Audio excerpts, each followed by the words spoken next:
Hi friends, welcome to my channel. இன்றைக்கி ஈஸியான ஒரு லைனிங் ப்ளவுஸ் வச்சு, அதுவும் பூனம் சாரியில் எப்படி பேக் சைடு உள்ள பார்ட்டு மட்டும் எப்படி ஸ்டிச் பண்ணுறதுன்னு சொல்கிறேன். எப்பயுமே நம்ம வந்து லைனிங் வச்சு பூனம் சாரியை ஸ்டிச் பண்ணும்போது சுற்றி வந்து நம்ம வந்து குண்டூசி வந்து குத்திக்கிறணும். நெக்குக்கு மட்டும் இல்லாமல் கீழே அந்த சைடில் வந்து ஆம் ஹோல்கிட்ட இந்த இடத்துல எல்லாமே நீங்கள் வந்து குண்டூசி குத்திக்கிட்டீங்க அப்படின்னா நெக் மட்டும் உள்ள கிளாத் வந்து நகலாமையும், ப்ளஸ் வந்து கீழே வந்து முதுகில் ஆம் ஹோல்கிட்ட இந்த கிளாத் எல்லாமேவும் நகல்றதுக்கு வாய்ப்பு இருக்குது. அதுக்காக தான் இந்த குண்டூசி நம்ம வந்து குத்திட்டோம் அப்படின்னா ஈஸியாகவும் இருக்கும் ஸ்டிச் பண்ணுறதுக்கு. அதே மாதிரி லைனிங்கில் வந்து பூனை சாரீ தைக்கும்போது நான் அதிகமாக என்னென்னா அடித்து திருப்பினோம் அப்படின்னா அந்த கம்ஃபர்ட் வந்து கரெக்டாக இருக்காது. நீங்கள் எப்பயுமே கிராஸ் பீஸ் கொடுத்து வந்து பூனை சாரீக்கெல்லாம் தைச்சிங்க அப்படின்னா சுருக்கம் இல்லாமல் கழுத்து பீஸ் எல்லாமே நீட்டாக இருக்கும்.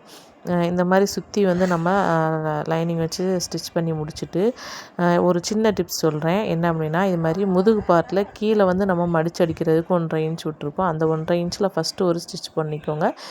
தச்சுட்டு அதுக்கப்புறம் நம்ம இது மாதிரி அந்த தையலில் ஒரு 1/4 இன்ச்சுக்கு மடித்து அப்படியே வந்து மடித்து அடிச்சிட்டோம் அப்படின்னா நம்ம அந்த துணி வந்து நகலாது. அதாவது முதுகு பாட்டில் வந்து கீழே வந்து இடுப்புக்கிட்ட வந்து துணி வந்து தூக்கிட்டு இருக்கிற மாதிரி இருக்கும். நம்ம தைச்சதுக்கப்புறம் சுருக்கமாக இருக்கும் அங்கெல்லாம். அந்த டிப்ஸு இந்த டிப்ஸை நீங்கள் வந்து ஃபாலோ பண்ணிங்க அப்படின்னா சுருக்கம் வந்து வராது, நீட்டாக இருக்கும் பார்க்குறதுக்கு. ட்ரை பண்ணி பாருங்கள். ட்ரை பண்ணி பார்த்துட்டு கமெண்ட்லாம் சொல்லுங்கள் எப்படி இருக்குதுன்னு.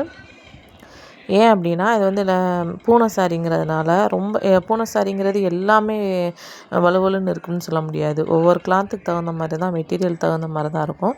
ஸோ நீங்கள் வந்து இந்த டிப்ஸை நீங்கள் வந்து ஃபாலோ பண்ணிக்கோங்க. அதே மாதிரி நம்ம வந்து டாட் பிடிச்சதுக்கப்புறம் ரொம்ப ஷார்ப்பாக டாட் பிடிக்கக்கூடாது. கொஞ்சம் கேப் விட்டு தான் டாட் பிடிக்கணும். பாருங்கள் எவ்வளோ நீட்டாக இருக்குது. இன்னொரு டிப்ஸ் என்ன அப்படின்னா, முதுகு பார்ட் வந்து நம்ம வந்து மார்க் பண்ணுவோம். எப்பயுமே மார்க் பண்ணும்போது இது மாதிரி 2ஆக ஃபோல்டு பண்ணிவிட்டு அதுக்கப்புறம் நீங்கள் மார்க் பண்ணிங்க அப்படின்னா 1.5 இன்ச் நம்ம விட்ட தையலுக்கான அளவு வந்து கரெக்டாக கிடைக்கும். இந்த டிப்ஸ் ஃபாலோ பண்ணுங்கள்.